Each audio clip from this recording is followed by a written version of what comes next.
Hello, hello, hello, and welcome to our new episode. I am so happy to be here live from Los Angeles, California. Hold on, you're going to hear some reverb. Give me a second. Um, all right, here we go. Glad to be here. It is 2020. It is February, Black History Month, or used to be known as Negro History Week. And I'm joined once again with the brother, DeWayne. How you doing, What's up? man, Mr. Hendrix? I'm outstanding, bro. It's been a minute since we've had a chance to chop it up Yes, and sir. talk. I know a lot has happened since then. A lot of different things in the media that I definitely want to just run by you and get your thoughts on a couple of things as well. So, but for those who may didn't hear our first couple of conversations, just let everybody know a little bit about yourself, sir. Okay. Well, initially you and I met based on my work with the Wayne Williams Freedom Project. I've been the spokesperson for the Wayne Williams Freedom Project, and and also representative of some of the families that uh, were victims of the Atlanta child murders since around 2013. Mm-hmm. Uh, I'm a published author. I've authored 3 books now. I am also a mentor to a lot of youth that are at risk and gang members and things of that nature, and a teacher. A lot of people consider me their spiritual big brother, I guess. I've been also outside of exposing what really took place with the Atlanta child murders. I've also been teaching about revisionist history, uh, deceptions in religion, and revisionist history since about 2010 now, publicly. And always been someone that I guess you would consider, for the layman term, somebody who people would consider to be woke or conscious individual. So at this particular juncture, the work that I've done is just a culmination of all of these different things. So Well, man, I'm glad that you're here, and just as a little background, um, there's this podcast called Atlanta Monster, and yes, this brother was featured in it.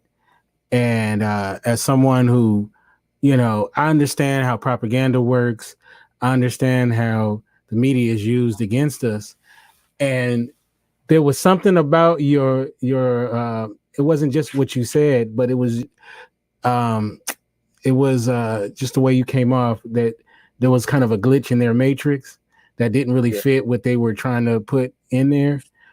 right. And so I wanted to reach out to you, and when I was able to chop it up with you, I realized, okay, so I was so glad that I had that opportunity, man. And that's one thing that's great about social media is that I was able to, you know, get a chance Find me on to social, right, right, man. right. So I know you can't talk a whole lot about the Wayne Williams case. What can you tell us as far as update that where we left at before? What can you share? Okay.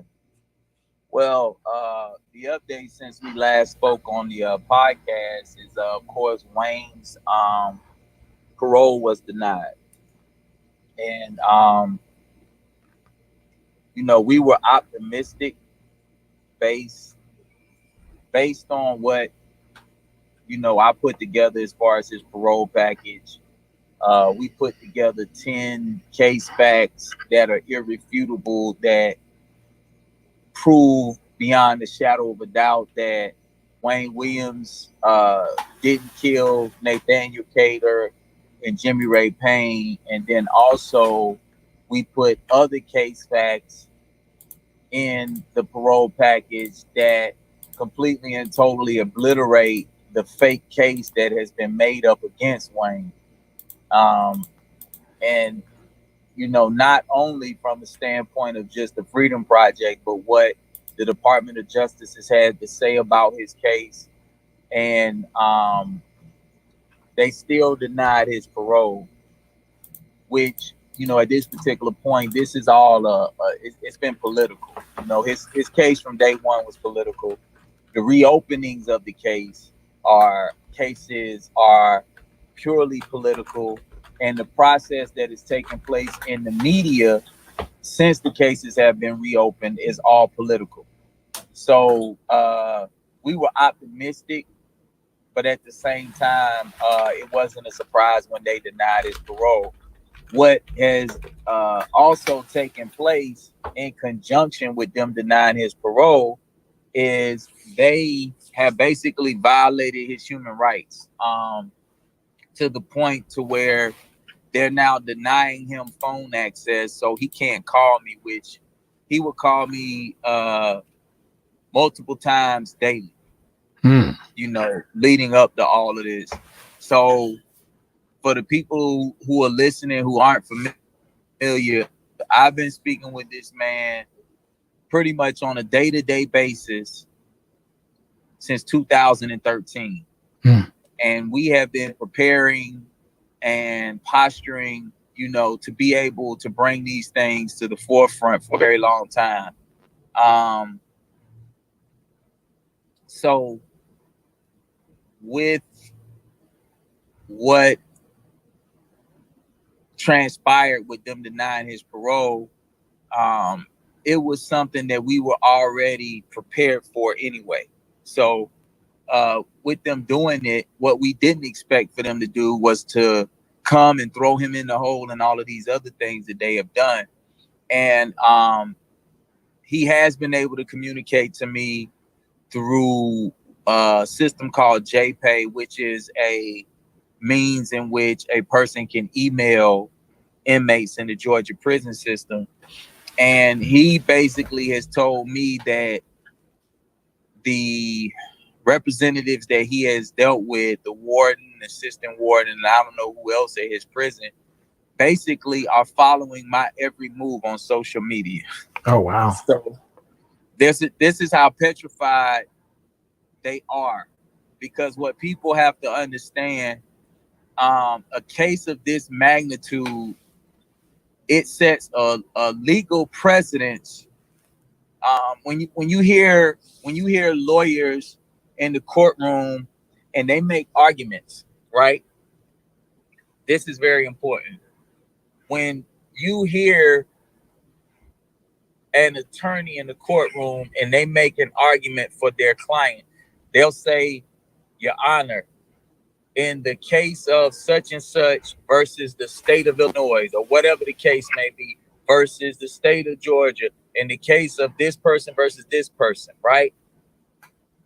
What that means is that that particular case that they are citing set a legal precedence, which means that now in moving forward, any case that resembles that case, they can now go back and cite that case as a legal precedence to be able to exonerate their client, or prosecute someone.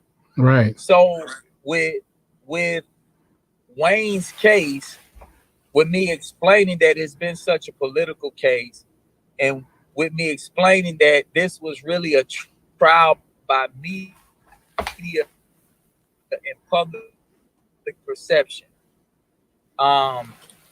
Wayne was never a real suspect by the Atlanta Police Department, by any local law enforcement.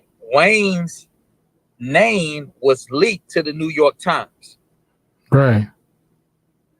So when it's all said and done, that's how the whole term Atlanta Monster came to be. His name was leaked to the Atlanta Times, and that's how everyone found out that Wayne was on the bridge that night. Right. And now what has been represented in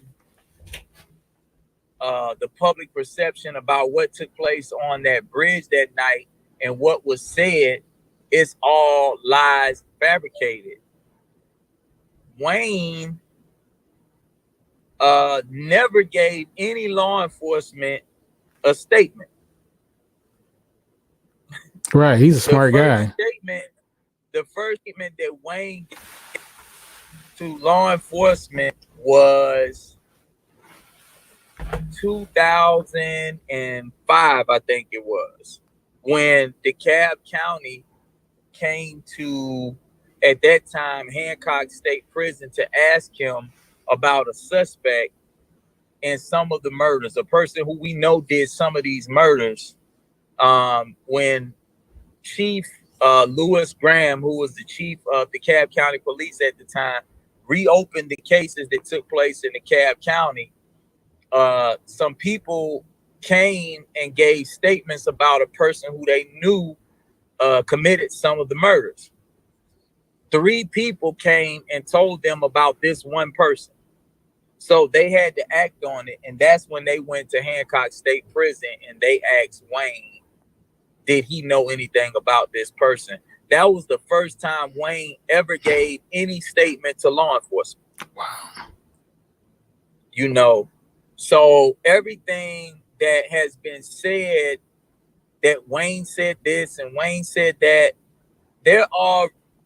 these are all so-called recollections from the one FBI agent, because it was only one FBI agent on the bridge that night. Right. When you watch a show like Mindhunter and they make it seem as if it was 30 federal agents staking out that one bridge, that's all lies and fabricated. There was only one FBI agent on the bridge that night, and he was actually about almost a quarter of a mile up on an embankment away from the bridge. He wasn't even right there on the bridge. And his name was Special Agent Gilliland, and consequently, he mysteriously died in a helicopter crash some years after Wayne was put in prison. Interesting. Yeah. Isn't it a cosmic coincidence that we're gonna be talking about Kobe Bryant and this so-called helicopter that supposedly crashed? Right. That is interesting. This man died mysteriously in a helicopter crash on the same night. But Special Agent Gilliland was the only FBI agent that was out there that night, and everybody else that was out there weren't even police officers, with the exception of one person. So there was one police officer, and that night he admitted that he didn't see anything because he was doing his taxes in the car.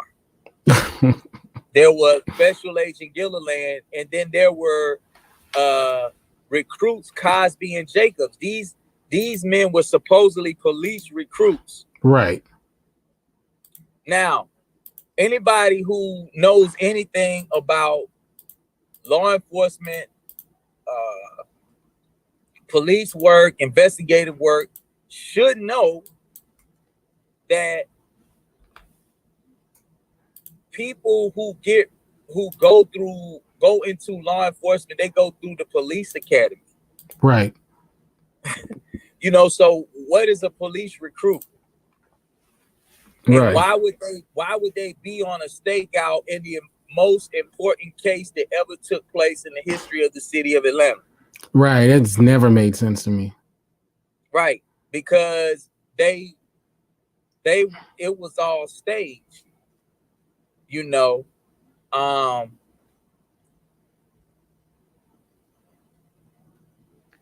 And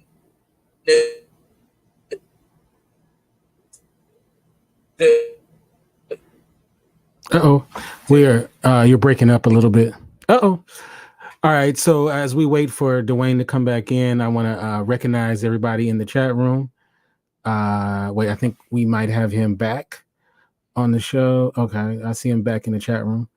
I see Lauren, LB, Momstar, Williams, D, and Yvonne. All right, welcome back. Okay, I don't know what happened.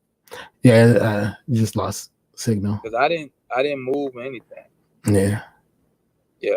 But um, Sidney Dorsey, uh, this whole time, Sidney Dorsey has been fighting to prove that Wayne is innocent. And, you know, of course, Sidney Dorsey ended up being put in prison in a mysterious murder of the person who became sheriff Right. when he lost the election. Right.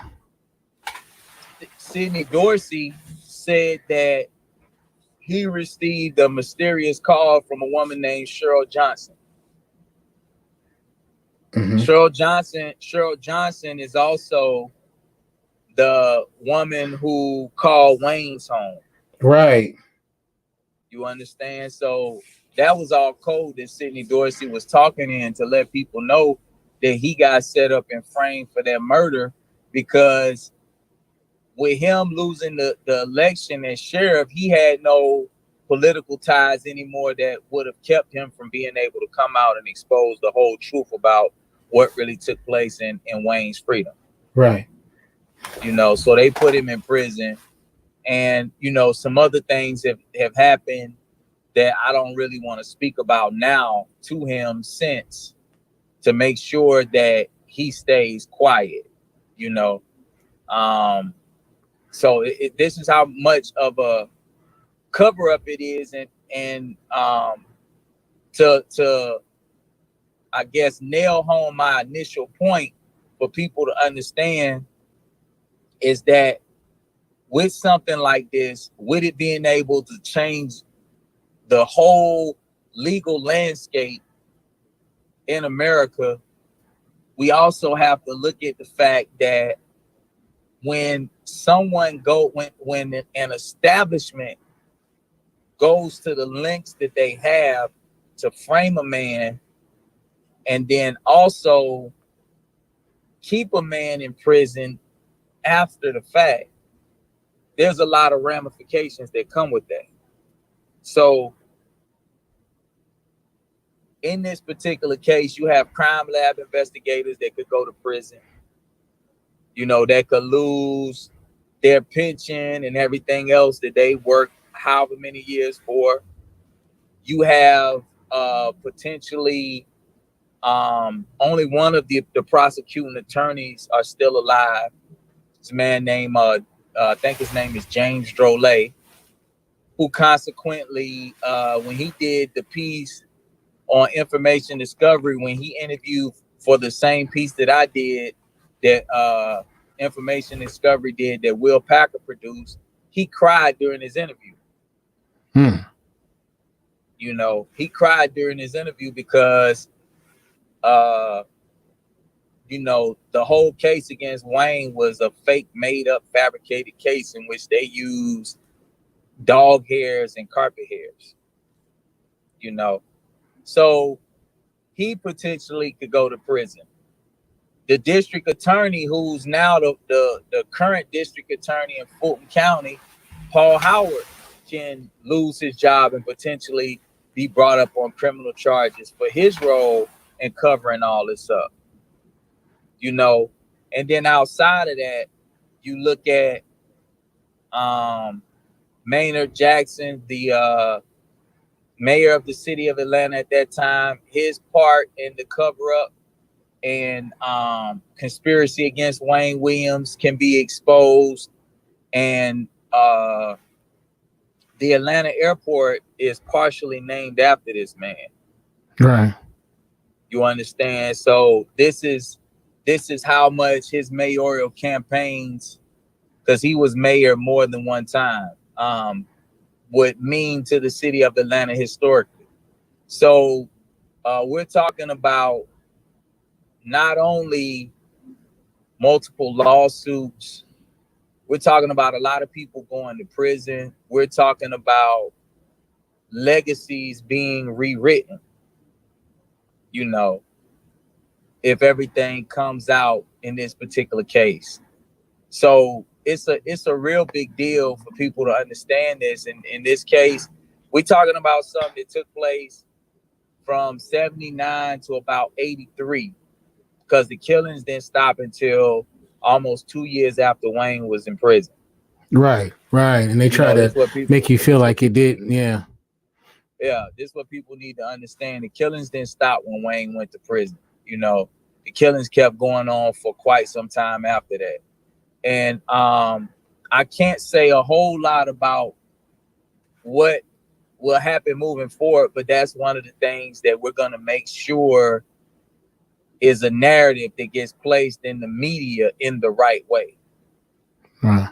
You know, You know what I find interesting is for years I would bring up the Atlanta child murder case. Um, Obviously in Atlanta they know it very well, but yeah, outside a lot of people didn't know what the hell I was talking about. right, For years I would, because I've always known about that case, and right, then all of a sudden last year there's Mine Hunters, there's the Atlanta Monster, there's the piece that Will Packer's done, and then you said right, I think Jay-Z's doing a piece. All right. of a sudden, and it just seems to be coinciding with his parole, much like kind of like OJ. Remember how all of a sudden all this new stuff about OJ just comes out of nowhere.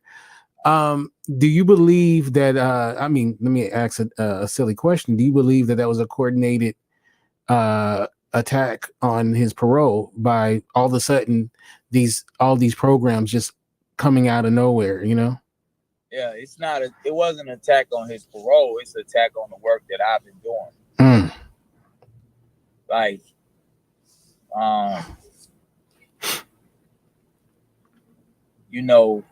I'm not, and understand with me saying what I'm saying, I'm a very humble individual, right? Mm-hmm.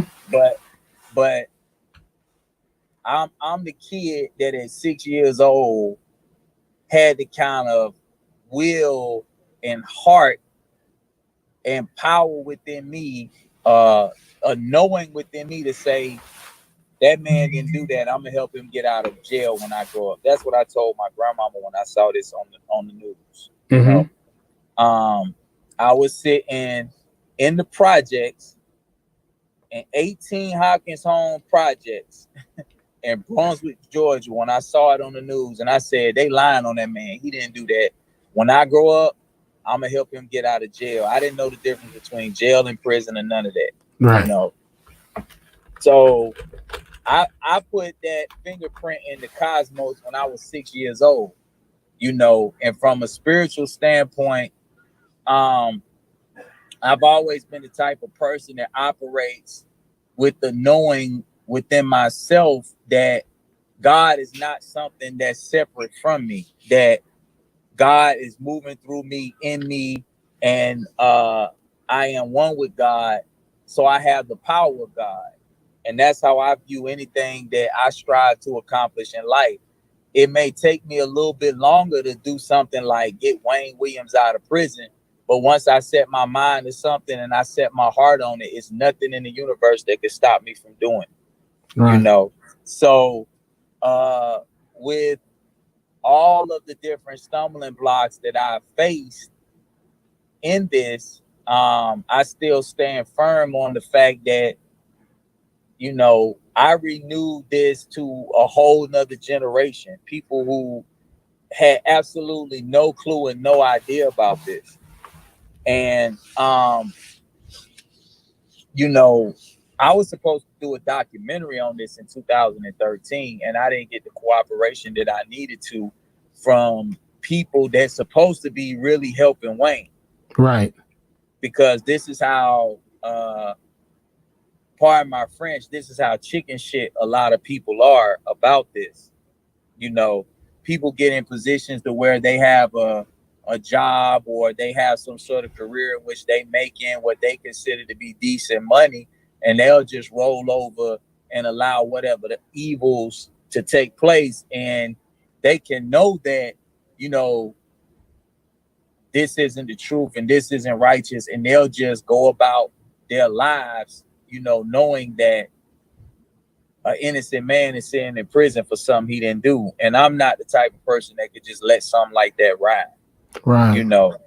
So and the fact that I was supposed to be filming a documentary, I just started getting footage. And to be honest with you, I probably got about 5 or 6 hours worth of interviews from different people who knew about murders, who have told me concrete things that are irrefutable based on what I researched in the FBI files, what I've spoken to Wayne's attorney about, what I've spoken to Wayne about, and then what these people have told me. It's just irrefutable. So some of these things I have been able to share online. And you talk about when you see clips on social media that start to get into hundreds of thousands of views, you know, other people begin to take notice. Mm-hmm. So to give you an example, it's a chicken shit producer name. I'll just give you his first name now. His name is Josh. He works for the production company called Show of Force that is actually they're responsible for the production in the HBO docuseries that's about to come out that Jay-Z has put his name attached to. The first time I talked to him on the phone, he told me straight up, I've been watching your work for years. Oh, shit. Okay. You know, so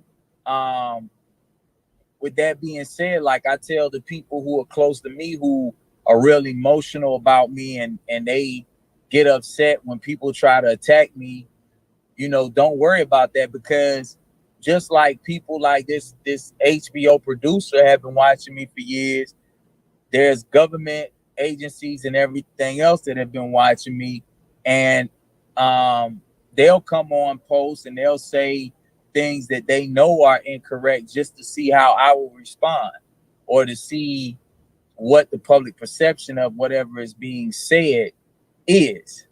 So the real deal is that what separates me. Oh, there we go. I'm sorry, my phone rung. Mm-hmm. What separates me from a lot of people is that I'm your homie, I'm your partner, I'm bruh, you know. So when I'm talking to people and I'm giving it up, and I'm giving people, I could go into the most esoteric, deep occult knowledge, and I could bring it down to a level to where this brother right here that's a GD, or this brother right here that's a Crip or a Blood, could comprehend what I'm saying, and it resonates and it makes sense to him. You understand what I'm saying? And I don't try to talk in the clouds when I deal with people.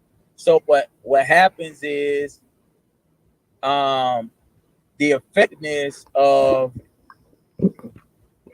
what I'm able to do, and the people who they know are the sleeping giant, how it awakens them.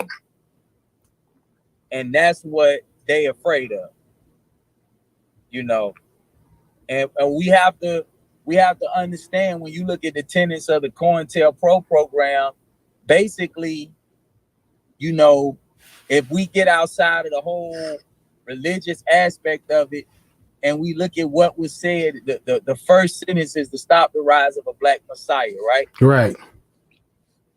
Don't look at the word messiah like somebody who gonna turn water to wine and multiply 2 fish to feed the multitude and walk on water, because all of that stuff is allegorical. The word Messiah comes from the Hebrew word Mashiach, and all that word means is an anointed one. Right. Someone who has an anointing or a divine purpose on their life. So just like you and I, we ain't even had a conversation about it, but I know you saw the interview, the live video I did about Kobe Bryant. Mm-hmm. And Kobe was anointed on the basketball court. Right. You understand? And the ability for him to be able to hone in and focus the way he did, that's all spiritual. Right. You understand? So, that's why you can see somebody like Randy Moss get up on the biggest platform for football right before the Super Bowl and cry real tears and say enough of the sports politics, but Kobe Bryant is the best that ever bounced that basketball. Right. Because Kobe Bryant was truthfully anointed, and we very seldom get to see people that are special in that way, that can separate themselves from the distractions of the world and can actually tune in to be able to connect with something on a higher level, a higher plane. And that's all the word means. And the reason that's so important for people to understand is that, especially amongst us melanated people, and I don't just mean what we call black people, Puerto Ricans, Dominicans, Haitians, Hispanics, anybody who you say are black and brown people. It's so much that's being done to perpetuate divisiveness against us, because truthfully, if we didn't have these things and we learn how to work together, there's nothing that there's not anything that we couldn't accomplish on the planet. That's true. Yes. So if we just look at what that's all about, that's why they're willing to give millions of dollars to somebody like Payne Lindsay to do an Atlanta Monster podcast. Mm-hmm. They're willing to get Will Packer, who Will Packer has never done anything in his career that closely resembles anything like the Atlanta child murder. I know, right? He's he do like that feminine type stuff. You know right, what I'm saying? Right. Like, no knock on it, but you know what I'm saying? Like, he ain't never been no documentary filmmaker. He does fluff. Right. Think like a man, and all that kind of stuff. Yeah. Yeah. So now all of a sudden he doing a piece on the Atlanta child murder, and he's the person that's going to speak at the Breakfast Club about the Atlanta child murder. Right. Because just like you found me and you heard my voice of truth throughout all the bullshit that they put on that podcast, if 1 million people see an interview with somebody like myself that can educatedly talk about what happened with the Atlanta child murders and go through the different cases and show how Wayne Williams is innocent, he'll be out of prison in a month. Right. Because the outrage, and the cry for justice in these cases would be just too much. Because one thing we don't play about in the Black community is our children. Right. So that's why it was so easy for people to become the lynch mob against Wayne Williams at first, because it was like, okay, even if the case was shaky, let's at least go ahead and prosecute him. Right. Right. Just right. in case it might be him. Right. Interesting too about the Atlanta Monster thing. There was tons of people that were on there.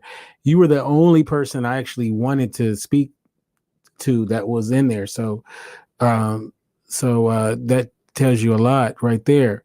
Right. But see, that speaks to what I'm saying in the spiritual. Right. You understand? Like, when it's all said and done, if you got a soul, your soul can't deny the truth. Right. If you hear the truth, your soul is going to, you can't, even if it upsets you or it makes you uncomfortable, your soul can't deny the truth when it hears the truth. Right. That's right. You know, so all that is a soul recognition. So it's like, bro, I've been connected to so many people for years that it's like I done told them so many things and taught them so many things and wrote about so many things in my book that resonated with them on so many levels that they ain't even gotta know nothing about the cases. It's like if DeWayne Hendrix saying that Wayne Williams didn't do this shit, I know Wayne Williams didn't do this shit. Right. You know, so and they ready to fight about it. You know what I mean? Right. So that's what I meant earlier when I was saying what I was saying. That's the spiritual aspect of this, because I'm not talking about these things from a standpoint of somebody who hasn't done the research, who hasn't looked through the files in these cases and seen all of the names that they have redacted and hidden so the public can't go see what was really taking place and what was really happening. Right. You know what it was, you know what's interesting to me is like people, it's almost like kind of like church in a way. Like people don't read the Bible, they need someone to read it and then interpret it for them. You know, like so it's like with this, it's like they can't just look into the case and have an open mind. They have to have someone tell you this is what it is. This is what happened on the bridge, even though it don't make no sense at all when you just look at it from a practical standpoint. But they're telling you this is what happened, so they go, oh, well then that must be what happened. And that's what's just so interesting to me, how some people are like that.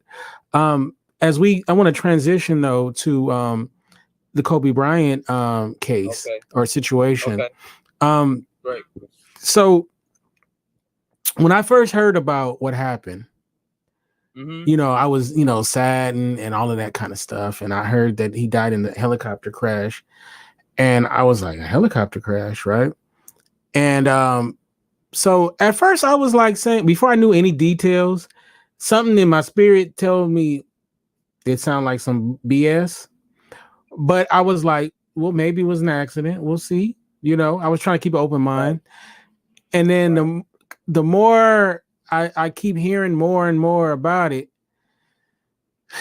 you know, I remember when I finally was like, you know, and then you find out about the pharmacy case, and then, you know, the whole LeBron part of it and all of that kind of stuff. And first of all, rich men's helicopters never go down. One reason is they need to sell helicopters, and you don't. It's gonna be hard to sell helicopters if they go down all the time, you know. so that's the first thing is, and this helicopter, people need to understand, like this helicopter is like the gold standard of helicopters. Like if you want twin engines, so that means both engines got to go out for there to be a real problem. Not to say that there can't be, you know, accidents happen, whatever, la da da da da. But you have to really look at a lot of the factors. And I find it interesting when I first heard, like one of the first things I heard was there was a fire on board of the helicopter. And then it was like there was a fire underneath the helicopter. Then it was, I mean, like it just kept changing. It was 4 people on, it was 5 people on, Rick Fox was on. Then it was like 9. Then now it seems like they're coalescing all the stories. Like now it's like, oh, it was fog. And then, you know, foggity fog. So, all right, to say that, I have my beliefs on what may or may not have happened. When you first heard about what happened with Kobe, what was your first thoughts? What's interesting is there's been very few people that I like would consider like someone that I would idolize or look up to in my life. And one of the other ones outside of Kobe Bryant was Michael Jackson. And both times I was resting right? During the day because I work night shift a lot of times. Mm-hmm. And when Michael Jackson died, the mother of my daughters came home and she was tripping because she heard it on the radio on the way home, and she was like, "They just said on the radio Michael Jackson died." And I jumped up out of my sleep and I was like, "What?" And I was like, "You bullshit! No, no!" Turned on the TV and they was talking about Michael Jackson being dead.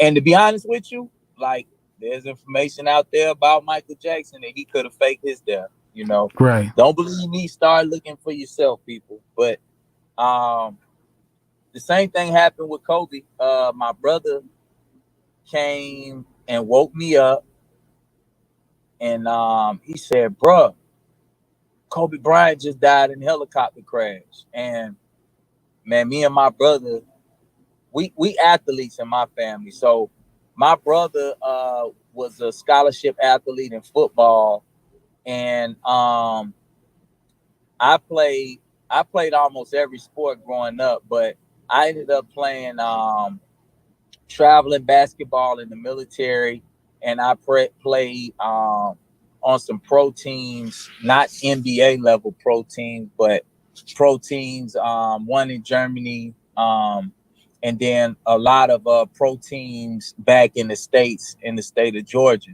And you know, I used to be a basketball head, bro, like seriously. So it's certain players that, you know, I just fully admire them because I know what it takes to be that great in this particular sport. So, you know, I'm Kobe over Michael Jordan. You know, to me, like to me, the GOAT right now, I don't care what nobody say, to me is Kevin Durant. Kevin Durant better than everybody I ever seen play basketball. But other than that, it's Kobe Bryant and Anthony Hardaway. They're my top three players of all time. But you know, when he came and woke me up, I was just like, wow, this crazy. Because I had just seen the previous night, I watched the game in which LeBron passed Kobe and everything else. Right. So as soon as he called me, as soon as he came in the room and woke me up, I sat up, I went online on my phone to start looking at stuff. And one of my closest guys that gets into the occult information and stuff like that, and like esoteric knowledge like I do, this kid named Jeremy Miller, he hit me up in my inbox and he said, "Bro, they just legit sacrificed Kobe for LeBron." You know, and that was already my thinking anyway. Like somebody who loved the game of basketball the way I love the game of basketball, I despise LeBron James. You know what I'm saying? Like I've been LA all day since Michael Cooper with the long socks. And when LeBron went to LA, I ain't rooted for them since. That's like, to me, LeBron James is an embodiment of everything that's wrong with the world. Oh, wow. You know, because I just know he a sucker, you know, and I know that everything about him is propagandized. You know, for instance, you from LA, right? Yep. LeBron James moved to LA and somebody spray paint nigga on his house. You really believe that shit? In Brentwood, no. How many? Let's keep it all the way solid, bro. How many niggas in LA been making millions and millions of dollars working?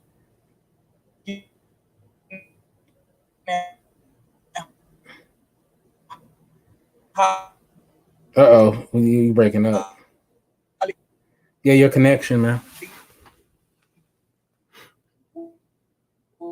Uh-oh. Here, let's see. Have him just come right back in, and you hopefully that'll fix your connection. All right, we're getting to some good stuff. I think LeBron was messing with his connection.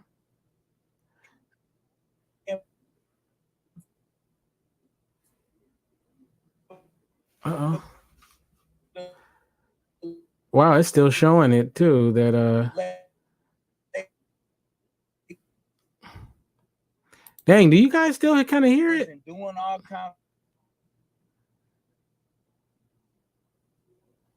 Oh, there we go. All right, we back now. Uh-oh. All right. As we wait for DeWayne. Okay, I think we have brother DeWayne back.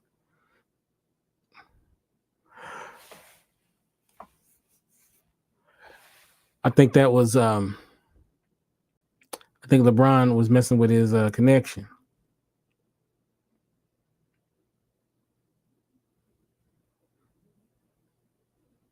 Yeah, we're having some technical difficulties. I just want to say to let you guys know, Monday, right here on indyradio.org, we're going to have another episode of Men and Women Talk the Mars Venus show at 5:30 p.m. Pacific, also which is 8:30 p.m.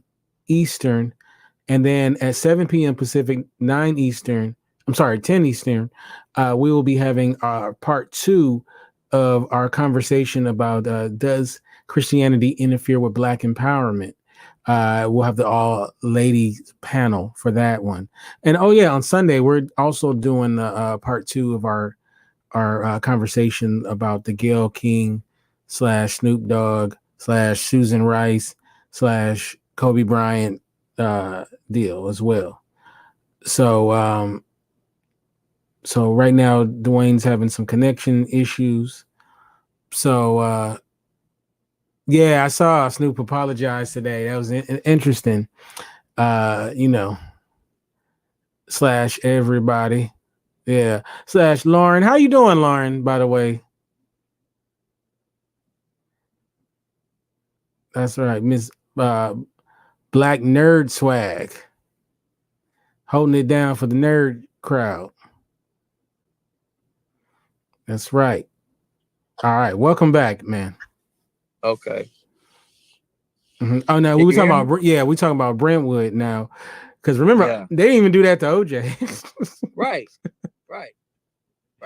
You know what I'm saying? Like everything, people see, bro, like I see past the bullshit.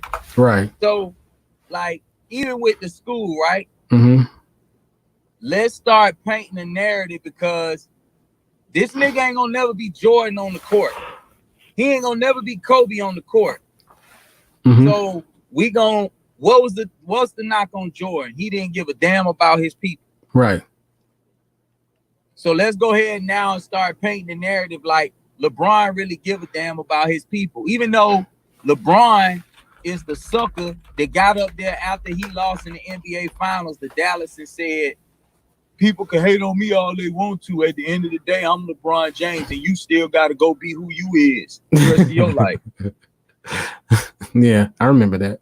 You know what I'm saying? Like, see, like what our people don't do is we don't say who, what, when, where, why, how. We don't question shit. Right. So because we don't question things, we just accept whatever get told us or whatever get presented to us if it seems as if it's coming from something that is validated. Mm-hmm. So what I mean is that, like, it got to be on the news for it to be legit. Mm-hmm. You see what I mean? So, with the whole deal, with LeBron James, like, to me, he just embodied everything that's wrong with the world. He embodied everything that's wrong with our race. You know, LeBron got the boule tattooed across his chest when he came in the NBA. Mm. You understand? Mm-hmm.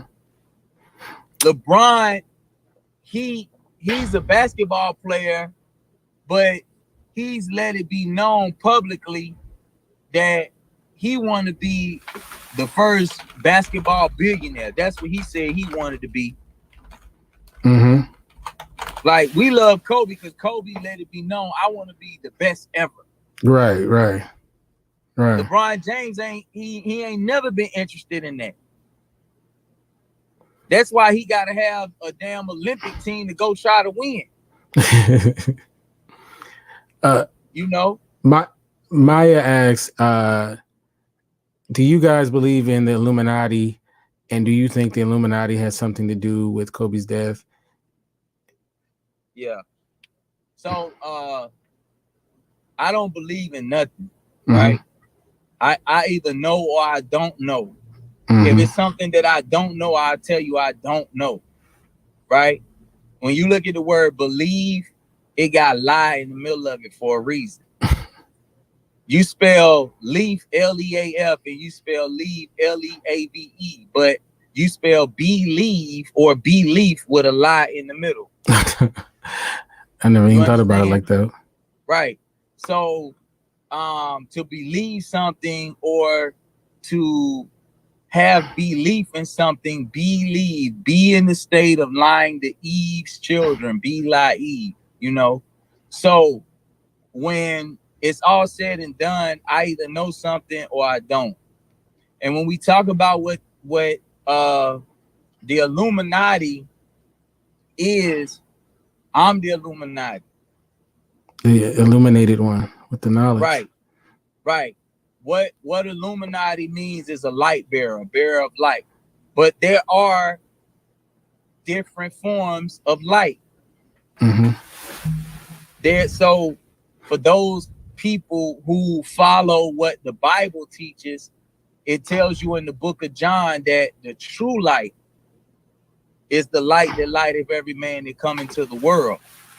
So there's a true light, or what's called the green light. That's what the whole concept of the green lantern is. You know, that's the light of divine love. And then you have the amber light. And this is the disagreeable light. These are the people who use the knowledge that they have to suppress and oppress other people. You understand? So the concept in which people say Illuminati, there's some validity to it. The problem is that the Illuminati now has become the exchange word for the devil. Right. So, you know, it used to be the devil, the devil is a lie, the devil this and the devil that. And now we done moved into the information age, and people are being brought to knowledge of certain things. So now they have another propagated means to be able to keep their confusion going, and they just say the Illuminati. Right. And you know what's funny is one of the first shows, I used to produce shows a lot for other people. And one of the first shows that I produced was a show called the Illuminati Show. And and the brother that hosted it, he went by the name of The Voice. Great brother, was real smart, was up on a lot of this stuff. He was a real legit cat. And so he would always do research before his episodes. And I remember he did one on he was going to do one about the Masons and all of that kind of stuff. And he was on a message board, like he had access to like a message board that wasn't public, that a lot of Masonic people would be on. And I remember one of the things that had on there was, it said that if another wannabe rapper comes up in our lodge talking about they're willing to sell their soul, you know, to get in the industry, I'm gonna go nuts. Right. So Dr. Tachi and Dr. Vibe is in the house. What's up? Now, what I would say as far as Illuminati, it becomes like this catchphrase or catch-all for any kind of conspiracy theory or thought. Remember the whole Jay-Z, what was the thing about Jay-Z? It was the Jay-Z deception that that guy, the Forerunner, did. who I actually was supposed to have him on my show, but he kept reneging. He bogus as hell. Right. Be glad you didn't. Yeah. No, I was going to ask him some tough questions because a lot of the information he had in there, a lot of it was correct, but a lot of it was misdirection and not accurate at all. And you know, it's what they say. It sounds smart to a dummy. You know. And look, that's I'm glad you said that, because that's another important thing I want people to understand about everything that I stand for. I'm gonna tell you the truth without no agenda. Right. So, like, if people ask me questions about relationships and why I'm still single, you know what I'm saying? I'll tell them straight up, I've been a man whore most of my life. You know what I'm saying? Like, I'm gonna tell you the truth. You know what I mean? Like, I ain't gonna put no cut on it. I ain't gonna lie to you. I'm gonna tell you what it is, and I'm not gonna tell you what it is to try to sway you in some sort of way. And that's what people have to realize about a lot of people who, quote unquote, supposed to be voices of truth. Right. You know, they're telling you, they're giving you bits and pieces of information, and they're telling you certain things, but they're also in the process keeping you dumbed down and making you a slave to whatever propagation that they're trying to go with, whatever narrative that they're trying to push. And that ain't what it is with me. You know what I'm saying? I'm gonna tell you what it is. I'm gonna tell, if you ask me, I'm gonna tell you what books and what research I did to figure out what I figured out and how I came to the conclusions that I came to, you know. So that's very important for people to understand. But before I go too far off on another tangent, to answer the sister's question, the Illuminati, in which people are speaking of or they think of,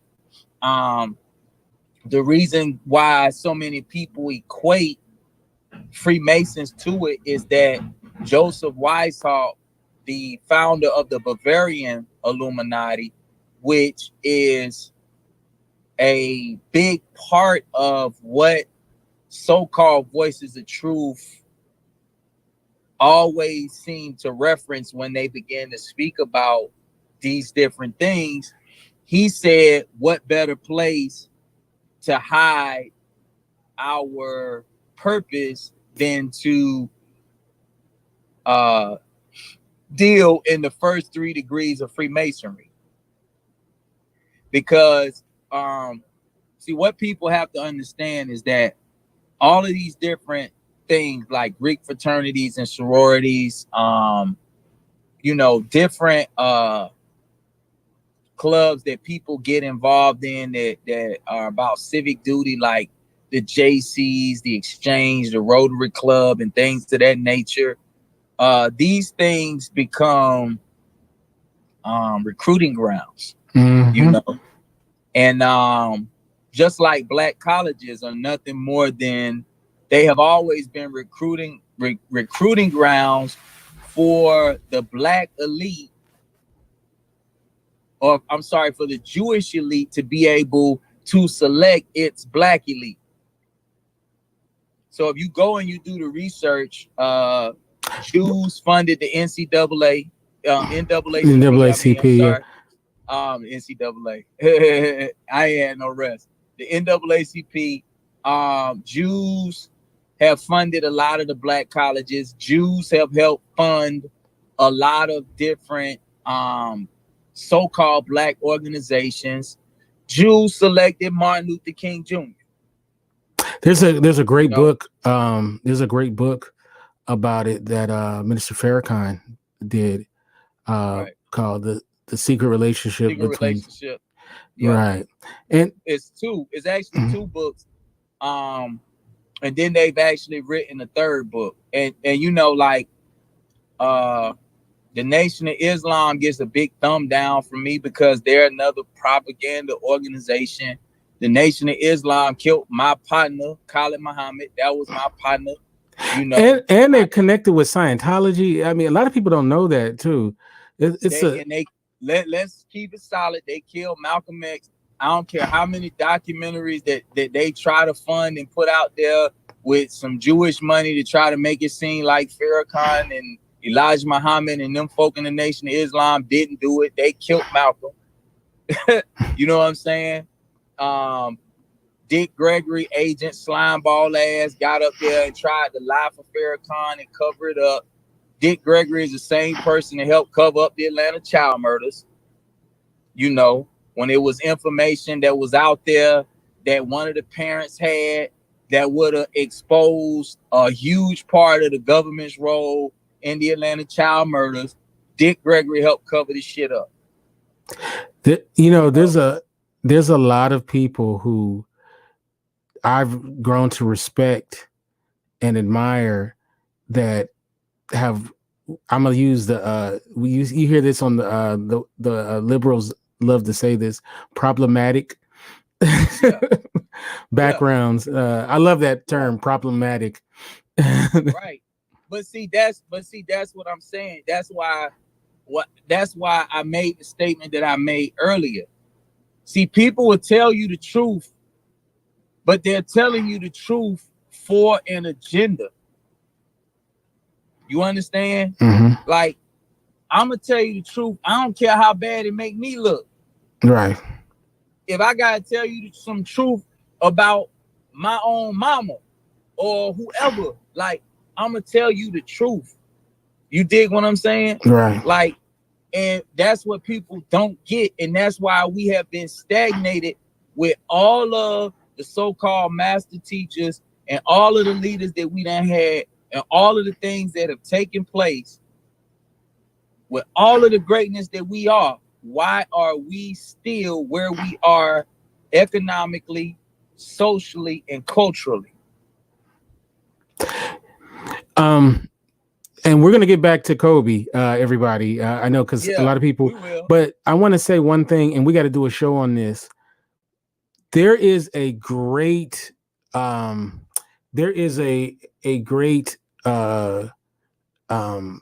thing. It was an interview that was done with this guy named Darthar Perry, and he was talking about this thing called the Black Desk, I think it was called.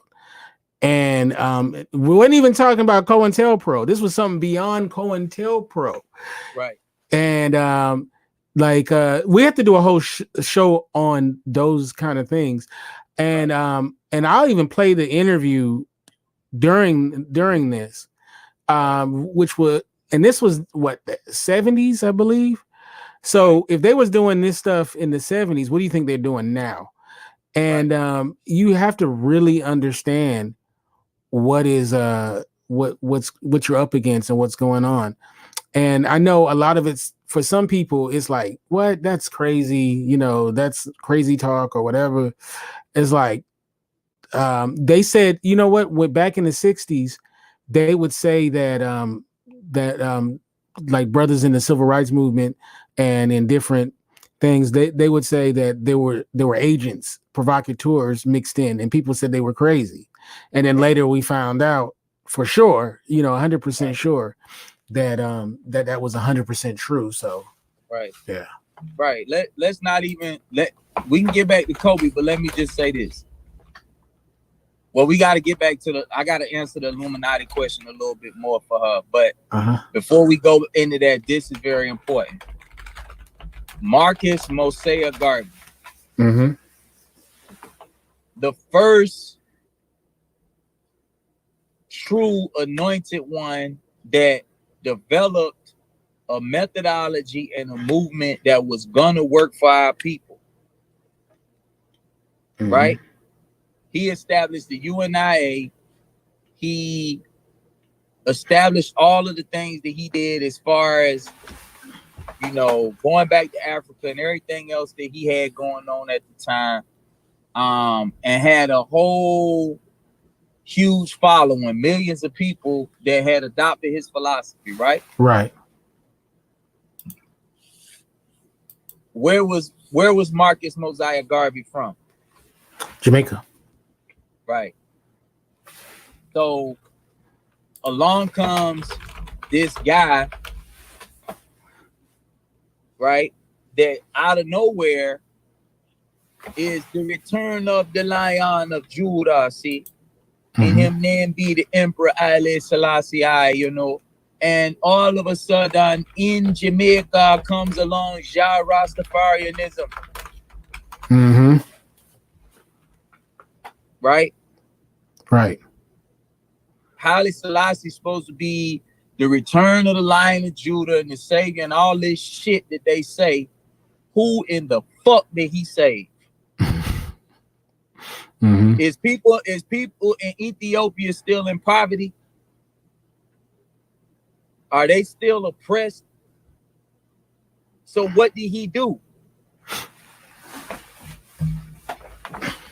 He came and performed a role that helped become divisive to what Marcus Garvey established, fam. Mm-hmm. And for everybody who get mad, man, I got these hands. I don't be caring, bro. Like, I'm gonna tell the truth. And if you see me somewhere, say something about it and see what happened to your ass. So, like, I'm gonna tell the truth, man. And like, people get mad because they be looking at these people like people really look at Elijah Muhammad like he was somebody special. Man, this nigga was a drunk that was sleeping with young women. You know what I'm saying? And was telling a whole bunch of lies. If Master Fard Muhammad, a white man, who they say the white man is the devil and they teaching, if Master Fard Muhammad, a white man, was Allah in the personage, Allah couldn't come, he had to come in the form of a half devil. Yeah, right. Going by what they were saying, yeah. Right. You know what I'm saying? Then, okay, what?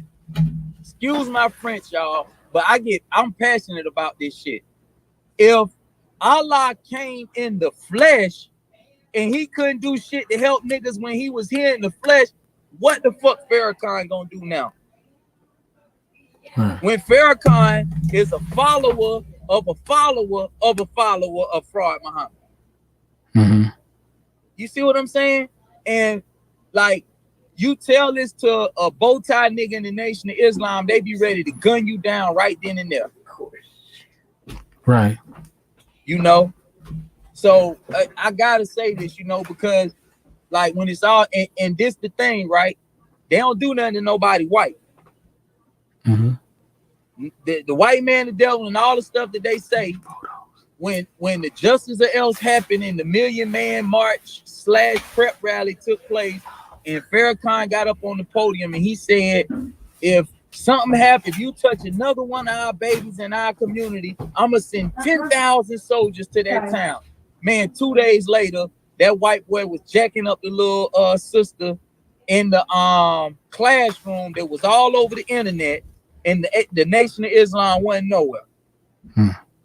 After they had pushed this whole line, they was pushing the line on that Justice of Else for almost a year and a half before the prep rally actually took place. And then less than a week after the prep rally, another little baby get jacked up by a white boy in South Carolina, and y'all ain't do nothing. You know, but one of the little young cats in the YouTube community started doing a series of interviews about how Farrakhan fraud and how they killed Malcolm and everything else, and the whole Nation of Islam, they doing all of these meetings and gatherings and telling him he better watch his mouth and everything else. Right. So you ready to kill one of your own that don't agree with your bullshit, but you ain't gonna do nothing to the white boy who jacking up this little baby. Right. You know, but our people don't see that because our people don't understand propaganda, and they don't actually look past the surface to be able to realize what's really transpiring in front of their eyes. You know, so I had to say that. I had to get that on point, bro, because, you know, it's like when we talk about these things and we don't actually fully explain it, it'll look like I'm a hater, or I'm the one that's divisive, or I'm being disrespectful. You know what I'm saying? But like, for me, I'd rather die telling my people the truth than to sell them some bullshit. Sell them a dream. Yeah, I ain't with it, bro. I feel you. I ain't with it. I feel you. All right, so going back to Kobe. Well, let me say just this one more thing about what people call the Illuminati, right? When it's all said and done, for the sister that asked the question about the Illuminati, like we said that, you know, it means light bearer and everything else. But most of what we have to understand about what's quote unquote being deemed as the Illuminati all goes back to some sort of Jewish Zionist propaganda machine. Mm-hmm. And when it's all said and done, the perpetuators of all the real evil are these fake so-called descendants of Jacob, the so-called Jews, the so-called Israelites that operate off of what's called the protocols of Zion. You know, very important. That's why all of my symbolism in my books is connected to that film, The Matrix, because in The Matrix, you know, where was the celebration supposed to be when the war was won? Zion. Zion, yeah. You know, so that shows the whole propaganda behind the propaganda, and even a film like that that's telling us the truth in the ways that the Matrix told us the truth is still propped up in a way to where it's telling us truths, but it's telling us truths with a hidden agenda behind it. Yeah. You know, so I had to say that. I'm sorry. No. It's all good. It's all good. Yeah. Okay. So, Kobe, what do you think about the situation with the lawsuit? Do you think that has anything to do with the Kobe Bryant crash? No. No, you think it's just a red herring? I think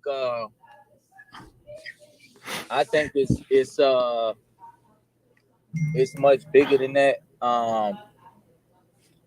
I think well, I know for those who've been around me for a while, I always explain that this time of year there's always ritual sacrifices that take place. The word February comes from the word Februar, which means festival of purification. And if you notice, around this year, there's always the Grammys, the Super Bowl, the All-Star game. the All-Star game, Valentine's, and then after that, we go into a period that the Jews call Purim, Purim, Purim, right? And then what's happening is we're coming out of the winter months in the festival of purification, which when you get into Pisces, you're dealing with the death and rebirth of the sun. Mm-hmm. And when we leave Pisces, we go into Aries. Mm-hmm. And Aries is the solar new year. So if you look at yourself and your human body and you look at what's taking place throughout the year, if you've ever seen that wheel with the sun and it's a man's body, Mm-hmm. and it's showing the different zodiacs traveling through the man's body. Well, what's happening with the sun is that the sun is going through us throughout the year.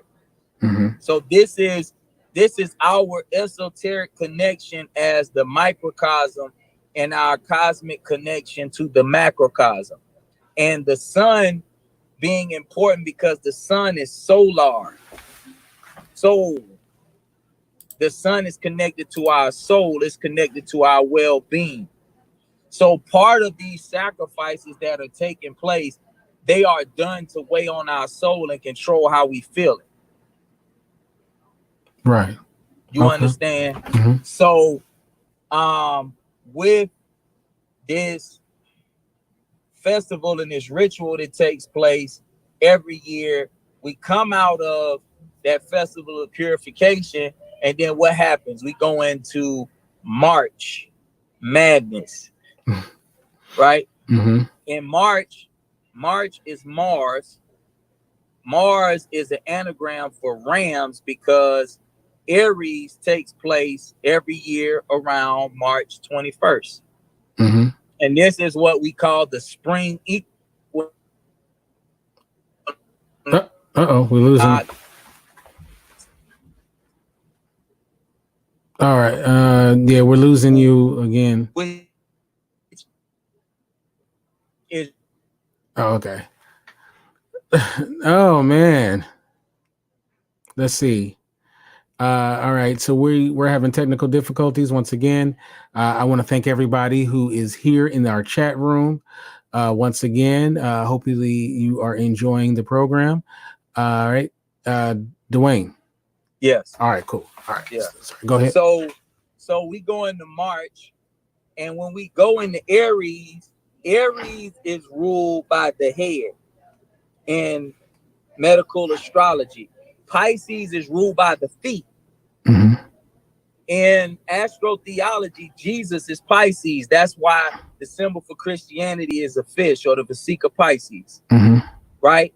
And that's why in the Bible, Jesus is anointing the feet, and the woman took her hair and rubs Jesus' feet and everything else, because Pisces is ruled by the feet. So the sun is leaving our feet in the death and rebirth stage and coming back to our crown.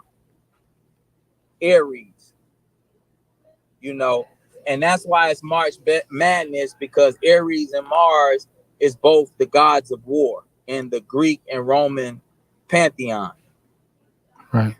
Because Mars is the red planet, or the planet of war,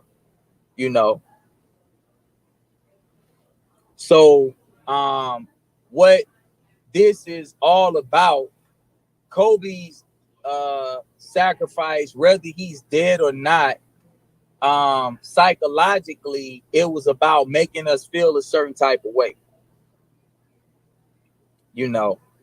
and then what we must know about the Grammys and the Super Bowl is they are a part of the ritual. Kind of like Whitney Houston too. Remember that? Whitney Houston, and if you remember, I was gonna get into that, but if you remember when they killed Whitney Houston, it was the Grammys was right after that, right? Right. Yeah, they were having it while they had her body. I think, didn't they hold off her body? It was upstairs in the hotel, right? Because they was doing a ritual to try to make Jennifer Hudson that embodiment of what Whitney used. You understand? Like, they was trying to make Jennifer Hudson that big icon that Whitney once was. Right. So that's why, if you remember, Clive Davis was Whitney's controller, and he's Jennifer Hudson's controller as well. Clive Davis said he did an interview with Jennifer Hudson on the day that Whitney died, and he said the person that Jennifer Hudson reminded him the most of was Whitney Houston. I remember that, yeah. And if you remember, they had all of these people that was around. Brandy and Ray J was around, and I'm saying that because in the whole Kobe thing, they were saying Rick Fox was on the helicopter. Like, this is all the stuff that they do, and they connect certain people to these rituals for different reasons, for these people's sake, but during that Grammy performance, if you remember, that's when Nicki Minaj, right, came on the red carpet with the Pope. Oh, that's right. Yeah. Right. And she did a performance in which it was like a scene from Poltergeist, in which some sort of exorcism was taking place. It was somebody crawling on the walls and all sorts of stuff, right? I remember that. Okay. That was the whole spiritual connection that they was trying to show of the ritual in which they wanted Whitney's energy to transfer to Jennifer. That's crazy. Jennifer Hudson sacrificed her whole family. So they, like, see, people be looking up to these people, and they be like loving these people and everything. Like, people gotta look at shit for what it is, man. Like, that's why I done been rich. You know what I'm saying? I done been a dope boy and then had a lot of money. I done had access to cars. I done had the type of money where I could meet a woman and be like, hey girl, let's fly to Vegas tomorrow. Right. So money don't mean nothing to me, bro. You know what I'm saying? Like, I don't value the things that people value in this world. You know what I mean? So it allows me to be able to see through a lot of this stuff and be able to speak on it the way that I speak on it, you know. But with all of these people, man, you know, just look at what happens and what takes place around them. The reason why I gotta mention Nikki and the Pope is because Nikki calls one of her alter egos Roman. Roman, yes. Right? Where's the Vatican at? Rome. So that's why she showed up with the Pope. And the ending of the ritual in Valentine's Day is about Romulus and the founding, what they say is the founding of Rome. Rome, right. Was it Romulus and Romulus? Romulus and Remus. Remus, They were supposed, right? They supposed to be the twins that was found on the Tigris River and was nursed by a she-wolf. Right, suckled, yeah. Suckled by a she-wolf. And what that is an allegory about the Caucasians that was in the Caucasus Mountains that was actually having sex, practicing bestiality with dogs. That's what that's really all about. And what Valentine's Day is supposed to be about is the legend of something called Lupercalia and the war that took place between the Romans and the Sabians. And the Sabians was supposed to be a neighboring village in which the Romans went and took their wives and raped their wives and massacred the people in the village until the Sabians made a treaty with the Romans. You know, if you understand one of the principal powers in this evil, corrupt world that we live in, you have to acknowledge that the Vatican is at the forefront of it. Right.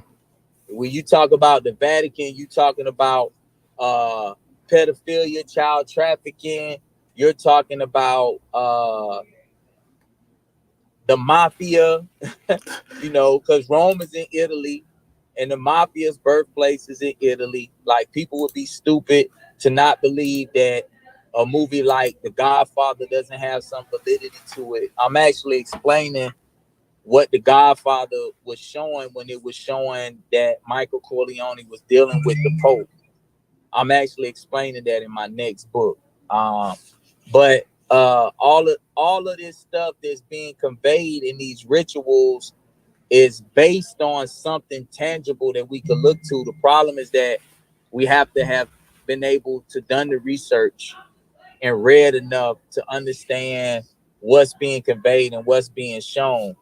So I'll give you another example of what they call these Illuminati rituals. And I guess we could allow some people to come on and ask questions. But another example is Kobe Bryant's rape case. That what happened with Kobe in that rape case is what's called a humiliation ritual. So another person who just went through it is Meek Mill.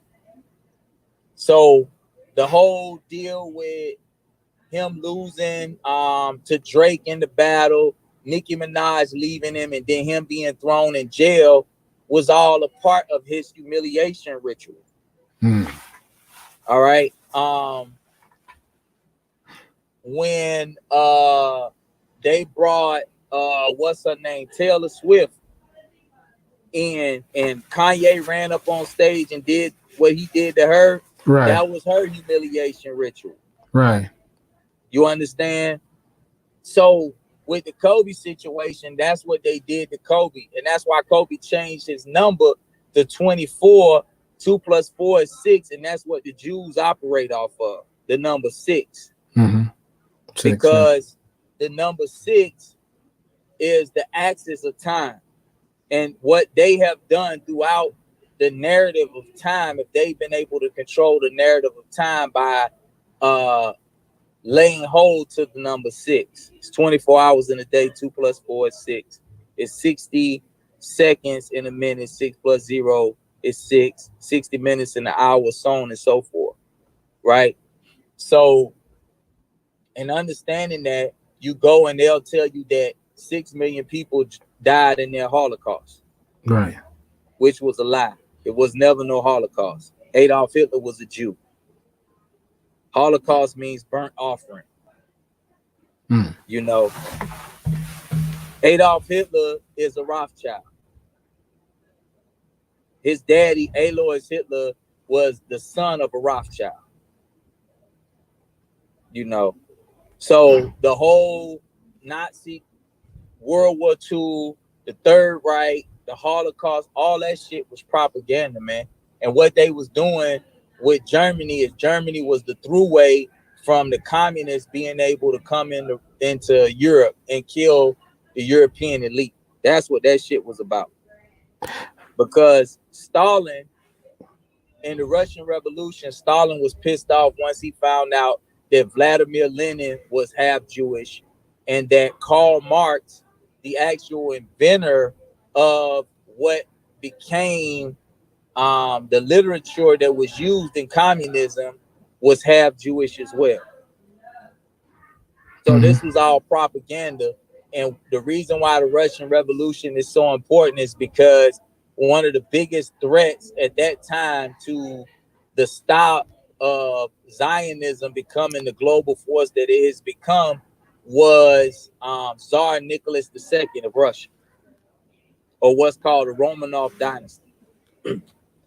So when they killed him, that was a big deal, you know.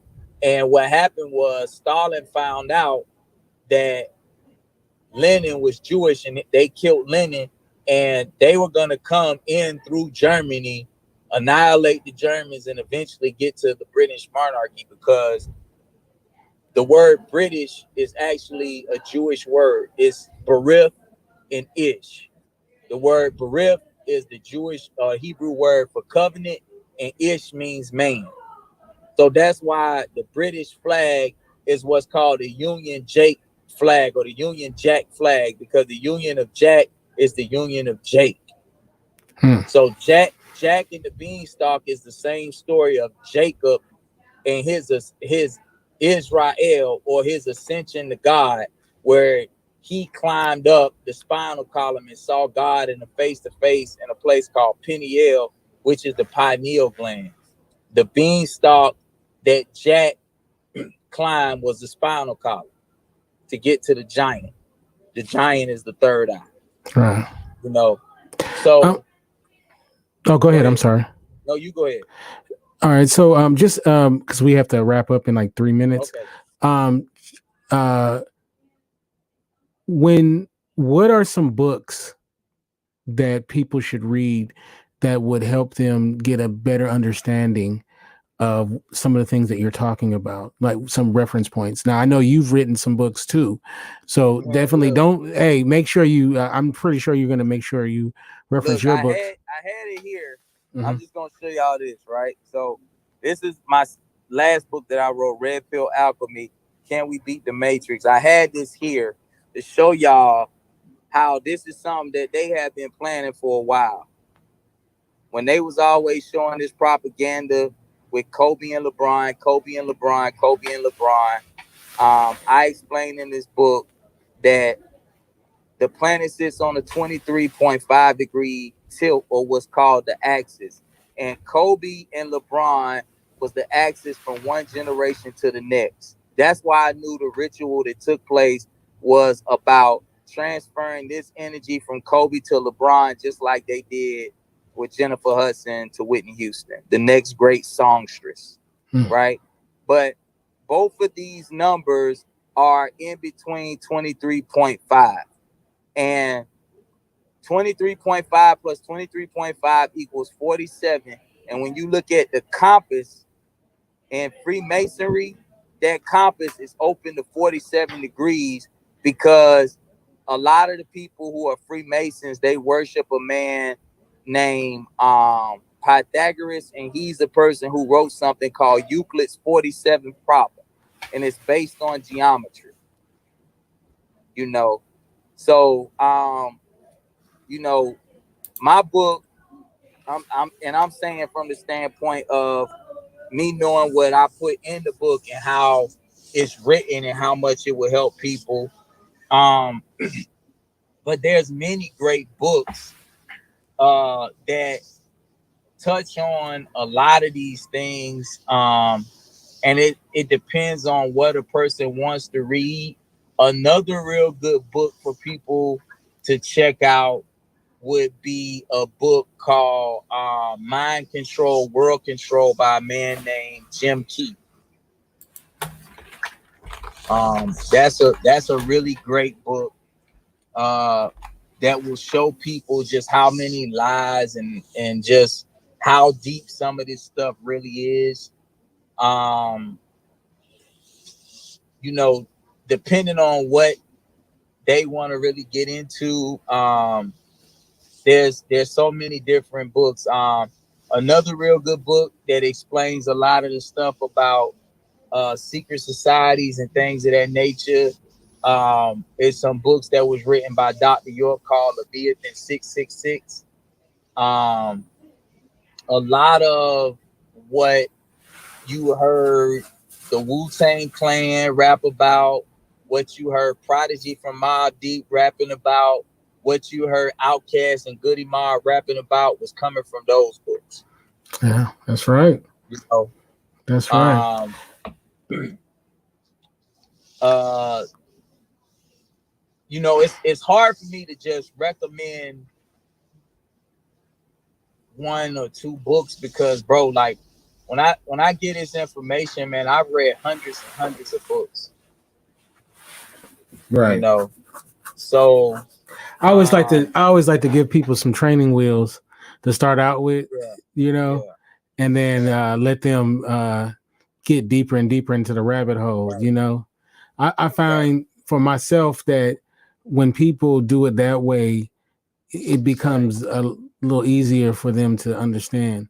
And I often there's this guy, there's this white cat named Freeman Fly, who's like a conspiracy guy, and one of his sayings is the world is a lot weirder than you realize. And I always like that one as a saying because that is definitely true. How can we get you in social media and all that kind of good stuff? Just DeWayne Hendrix on Facebook, DEWAYNE Hendrix HENDRIX, and my YouTube, all my stuff is there on Facebook. All right. All right. You can get me at Kente F on Twitter, Kente Ferguson on Instagram. And of course, the website is indyradio.org. We'll be back on Sunday night. We're going to be talking about Kobe, the Kobe, Gail, Susan Rice, Snoop Dogg situation again. Part 2 of that with Dr. Vibe. And then the following day, we're going to be doing our piece on does Black empowerment, does Christianity interfere with Black empowerment, part 2. This time we have the ladies on there, so we're going to get their point of view on that topic as well. It's always a pleasure, brother, to speak with you. Do you have anything where you can, if somebody wants to donate to help, do you take donations? I haven't in the past, but for what I'm getting ready to do, I will be, because I'm actually going to need funding to help do some documentaries that I'm getting ready to do. Do you plan on doing crowdfunding? Something of that. I haven't decided on exactly how I'm gonna do it yet. I'm a stickler for that type of stuff because of like all of these frauds and liars like Umar Johnson and people like that who defrauded the people of all of this money, with these donation scams and everything that they've had set up. So I've been really hesitant to do something like that. But for what I'm getting ready to do, I want to be able to do some documentaries that are going to really take these teachings to the next level so that, you know, the people who don't like to read or won't sit down and read will be able to have something that will be comprehensive to help them to be able to understand some of the things that we need to collectively know. What I'll do is as soon as you're ready to put that out there, I'll help get the word out as well Okay. as donate as well. So because it's very important the work that you're doing, and you know, like I mean, I'm like this. This is what I always say. We will go to Starbucks when we have a coffee maker at home. You know what I'm saying? We waste our money on a lot of stuff. And you know what, every Right. once in a while, you know what, maybe I won't have Starbucks for a week. You know what I'm Right. saying? You know, like Right. this, you know, everybody's broke. You know, I was listening to somebody just the other day, they were saying, you know what, don't go to strip club this month. You know, Right. but donate, Right. you know.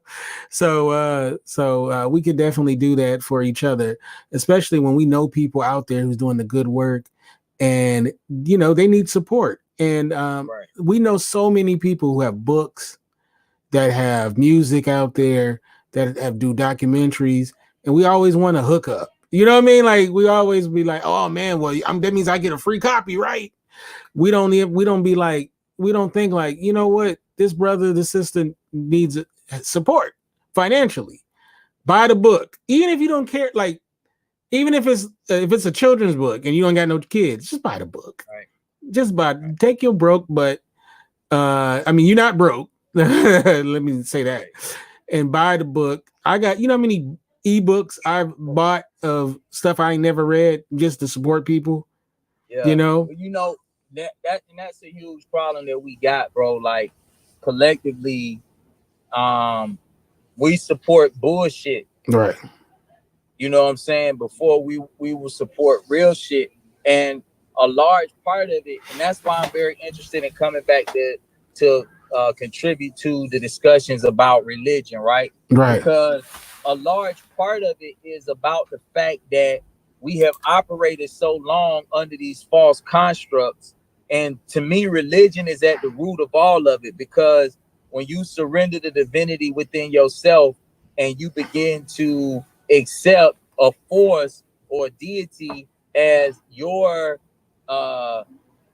spiritual makeup that is outside of you, then what happens is you are susceptible to now any false construct, because the first construct that you're supposed to have is that alignment with what you deem to be God or the higher power or whatever your soul is connected to. You Right. understand? So now everything after that can be easily null and void because you've already fucked up on the first step. Right. You know what I'm Makes it saying? makes it So easy. It gets you yeah, lubricated for the you know what. yeah, exactly. So you know what ends up happening, like I don't even like mentioning, you know, a lot of these people, but these people who are now out here who are quote unquote the voices of truth that people are identifying with, who got these huge platforms and they ain't done half the work that myself and other good brothers like yourself and other people have done, is because they have been propped up in a way to be able to have the platform to reach hundreds of thousands of people. Right. You understand? And they are being controlled. And these are social programs that we have to realize, you know, that have always existed. That's why I went all the way back to Marcus Garvey, so that brothers and sisters could understand how much energy, effort, and time they have invested to making sure your black ass don't know what's going on. Amen. Right. You know what I'm saying? And a big shout out in the chat room. A good friend of mine, Gabe. He goes by the name of Anima Technica. He's in the chat room. Uh, um, it's been a minute since me and him had a chance to chop it up. So I'm glad that he came through.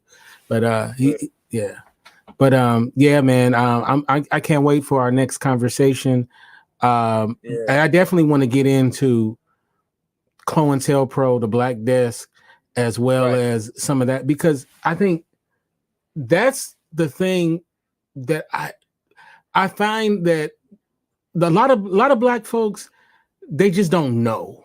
They don't have a real understanding of history. They don't understand the links that they'll go to do it. So I think it's very important to have like a real detailed conversation about the history of it as well as to today, and explain about sock puppets as well, and that kind of thing. I mean, that stuff is real, man, and it's real on another level.